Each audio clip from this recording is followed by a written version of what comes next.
Good morning, beloveds. Pardon me while I futz with the camera angle. Good morning, beloveds.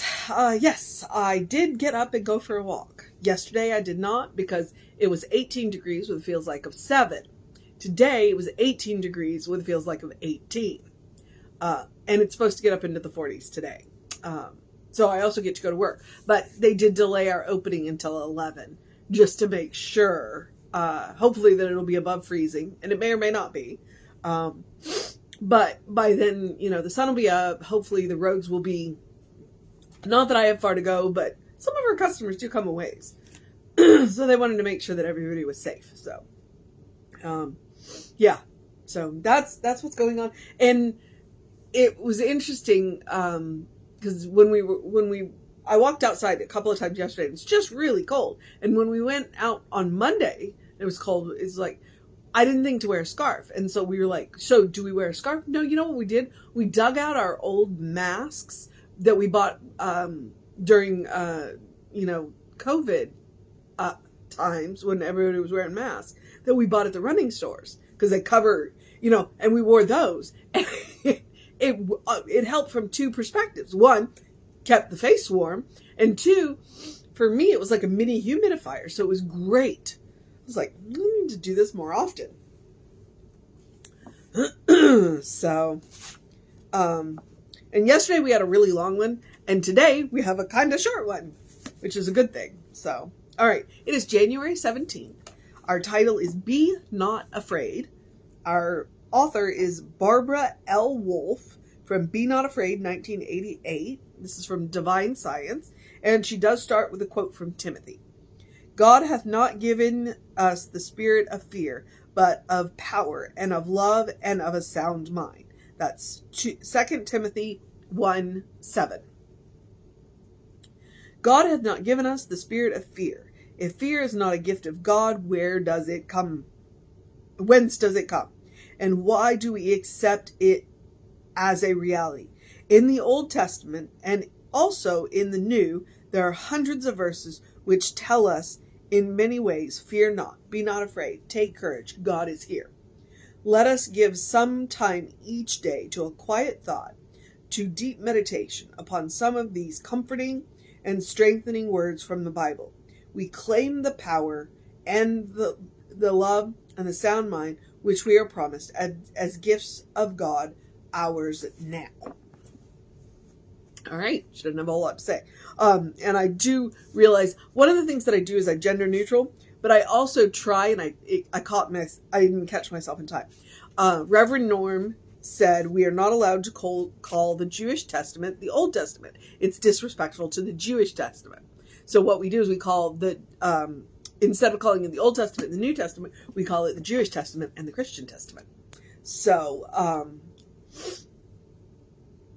be not afraid. Be not afraid. Reverend Jesse's been talking a little bit about that. What we are afraid of is the unknown. And the unknown and the unseen. And yet everything comes from the unseen. And so if you combine what Reverend Jesse's talking about, getting comfortable with the unseen, with what Barbara is saying about be not afraid, contemplating the gifts of God that God gave us, which is what is it that the only one I can remember is sound mind, which is really funny. The gift of power, the gift of love, and the gift of sound mind. If we contemplate those and we can get comfortable with the unknown, then our life will go a whole lot easier. It doesn't, I would say maybe if you think about it, that fear probably comes from the ego. Your ego has one job. It's to keep you alive. And it will do that to the expense of everything else. Okay? Including your life. So it will keep you alive, but you will not necessarily be living your life if you're constantly listening to the ego. That's why the ego should never be allowed to drive. What you want to do is put the ego in its, it's like, okay, you know what? I hear you.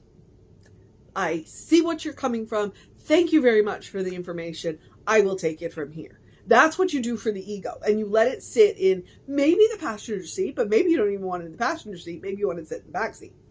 Because it should not be driving. And so that you can get comfortable with the unseen. So that you can get comfortable with the unknown. Frequently, we like to catastrophize things. It's like we're busy thinking about what are all the things that could go wrong? And we're planning for all the things that could go wrong. And never once do we ever think, well, what if everything goes right? What if everything goes right? And more often than not, more things go right than go wrong. So we're planning for a whole lot of things that are never going to happen. And I'm not saying we shouldn't plan.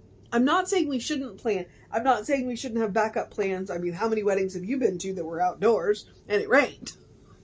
So, so I'm not saying not to plan. I'm saying that maybe we could live life a little more fully if we would think about what if things could go right. When you realize that you have access, because one of the gifts, it said power, love, and a sound mind. One of the gifts that we have is access to the divine mind.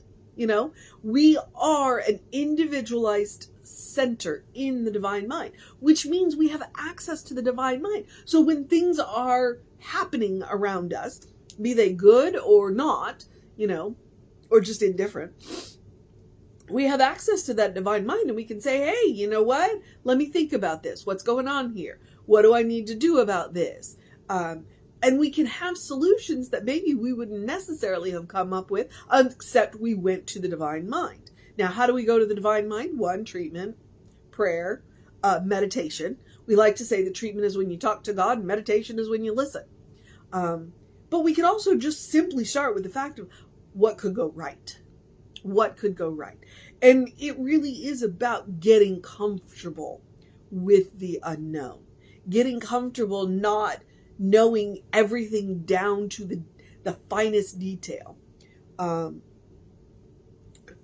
Allowing for the surprise. I know that there are a whole lot of us that aren't crazy about surprises, but how many of us are willing to go to Spirit and say, surprise me? Surprise me with my good. Surprise me with my good. We're asking Spirit to surprise us with our good. Not with, it's like, don't just surprise me. You're allowed to specify, surprise me with my good. Surprise me with who I am. Teach me more about myself.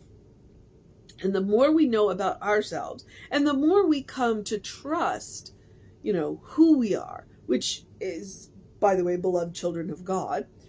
And as we come to trust our access to the Christ consciousness, and we come to trust our access to God, then why wouldn't we, get more comfortable with the unseen? There's that whole possibility of, okay, you know what? It's going to be okay.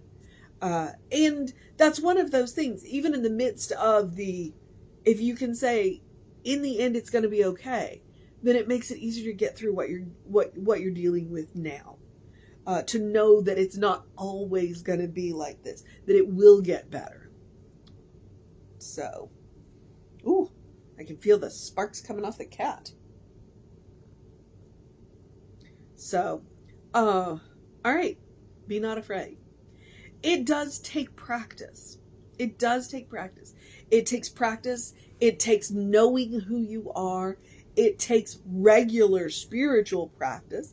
It takes regular connection to the source of your own being. There was another thing I was going to say, and whatever it was just popped out. So if it pops back in, great. But be not afraid. And as she says, contemplate throughout all of the Bible, there are so many times when we are told, be not afraid, God is here. Well, that is the truth of our being. If everywhere we look, God is. Everywhere we look, God is. There is nowhere we can go that God is not. Because we carry God within us for no other reason than that, So in the end, it'll be okay. In the end, it'll be okay. And like I said, I'm not telling you not to prepare for things to go wrong. I'm just saying don't focus your energy there. It's like, make the plans that you need, but focus on what could go right. Focus on what is going right. And the thing about doing that is, when you're focusing on what's going right, then naturally solutions to things that aren't working as well will come up. And then you can smooth the process along. All right. Let's see. I'm going to use that line that she said for the mission today. The mission today, should we choose to accept it, is let us give some time each day to quiet thought, to deep meditation upon these comforting and strengthening words from the Bible. We claim the power, the love, and the sound mind which we are promised as gifts from God, ours now. The mission today, should we choose to accept it. Let's claim the power, the love, and the sound mind as gifts from God.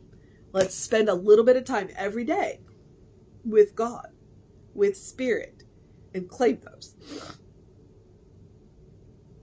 All right, that's the mission today, should we choose to accept it. The other mission is the same mission I give you every day, which is the spiritual practice of doing something loving for yourself, something kind for yourself, do something compassionate for yourself. It is literally the spiritual practice of self-care. And if you don't think self-care is spiritual practice, well, I have news for you. It is. You cannot pour from an empty cup. If you are going to live a life of service, you must take care of yourself. Therefore, self-care is spiritual practice.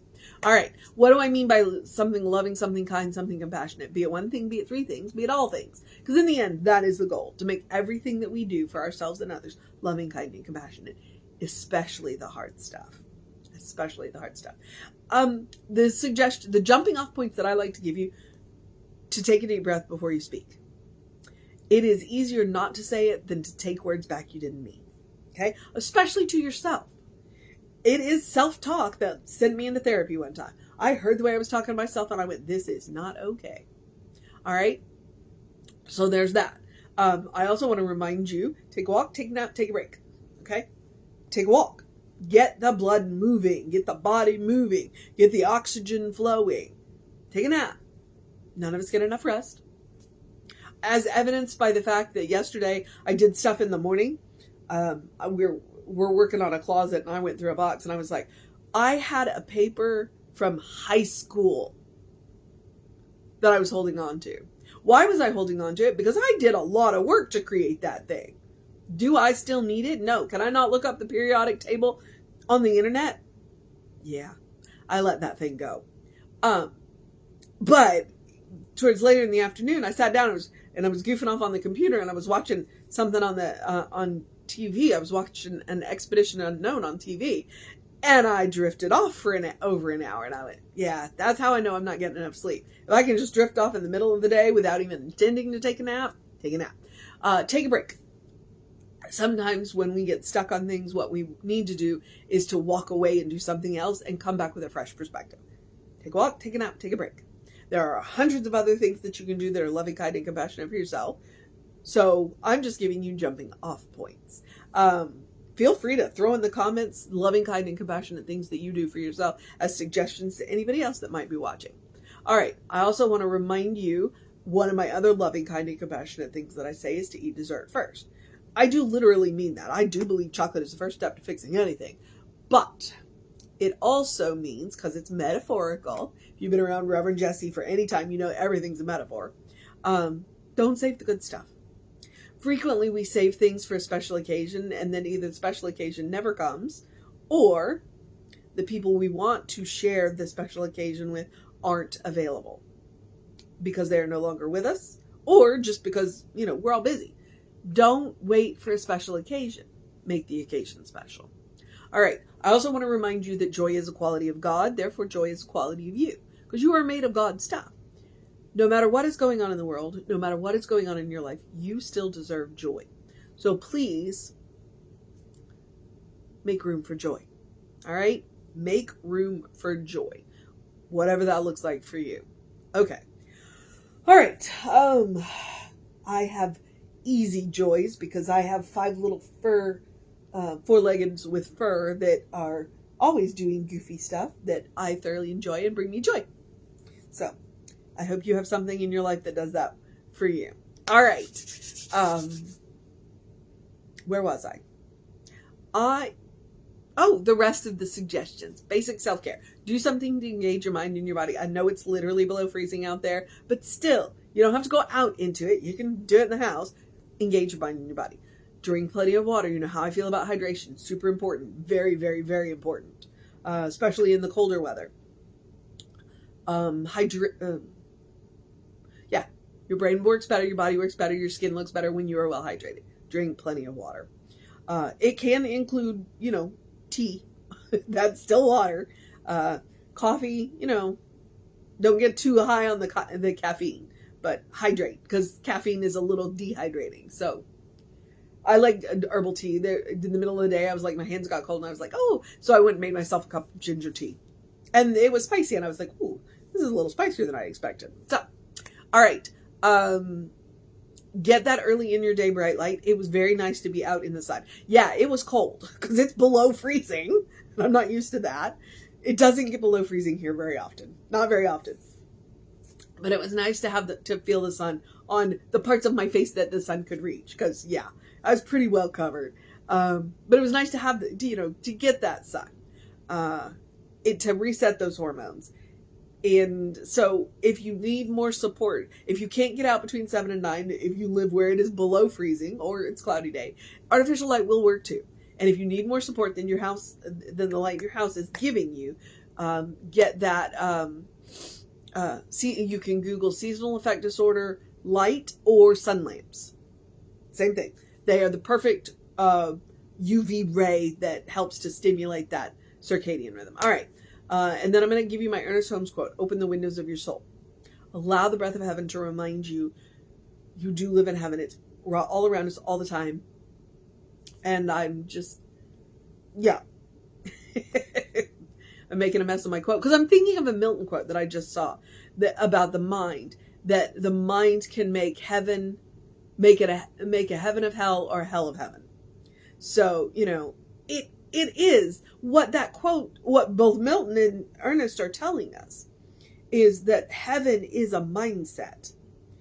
It's a state of mind. It's a state of consciousness. It's not a locality. One of our authors quoted Ernest saying, heaven is not a locality. I was like, wow, that's really good. Heaven is not a locality. It is not a place we have to get to, but can become any place we are. That's just really cool. Okay?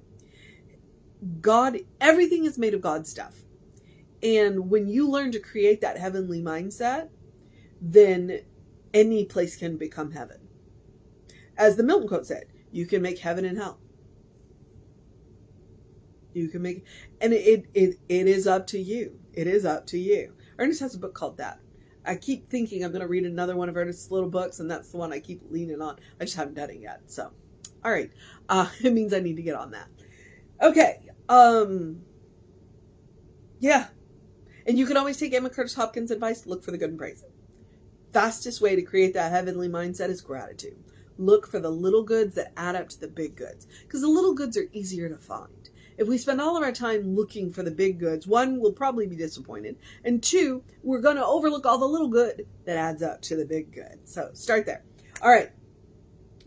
Which is another way of saying count your blessings. All right. I'm now at the social media part where I remind you we are Creative Life Spiritual Center, Creative Life Spark. I'm the running Rev Ryan on the social medias that I am on. I commend them to you, especially the YouTube channel, because there are thousands of hours of content on YouTube channels. They're sorted into playlists, so you can find what you're looking for fairly easily by going and looking at the playlists. All right. I don't know what I was about to say. Oh, if you want to know what's going on with the center, please email info@creativelife.org. creativelife.org. That is the email. It's a constant contact, so you might have to check your spam folder, but it will, all the hot links are hot. You get 1 email a week to let you know what's going on, and the hot links, if it says click here now, it'll either take you right to the information you want or the person that can help you get it. So please take advantage of that. And I'm now at the part where I get to encourage you to have a great day, a wondrous day, a fantastic day, a magical day, an enchanted day, a wonderful day, an awesome day, an amazing day. A what could go right day. A be not afraid day. A recognize your sound mind day. A contemplate the gift of love day. A bundle up day. A definitely dress in layers day. A enjoy the sunshine day. A dance when it gets above freezing day, at least where we are. We're just not built for this. A good day. And if that is too much pressure, simply have a day. You are enough, just as you are. You're a beloved child of God in whom God is well pleased and well represented. All right? You want to get to know who God knows you to be. Peel back the layers of everything that you have been told you are. Everything. Just peel it all back. Peel back the stereotypes, the archetypes, the gender normatives, what society has told you, culture has told you, religion has told you, what ad executives have told you, what marketing executives have told you. Just peel it all back and get to know who God knows you to be. Okay? Because I can promise you one thing. The person that God knows you to be is good. You are a brilliant light, a divine spark. You are spirit in motion. You are God in action. That is the truth of your being. Get to know the truth of your being. And get to know the source of your being. Go there regularly. All right, beloveds. I'm going to move into the process of my day. I do get to go to work today. I just have a little extra time in the morning that I'm not used to, so I don't know what I'm going to do with myself. I need to go charge my Fitbit is what I need to do. So, take care of yourself. Reverend David will be on around 5 p.m. with you. I'll be back with you around 9 a.m. tomorrow. Take care of yourself. Know that you are loved, and I will see you next time.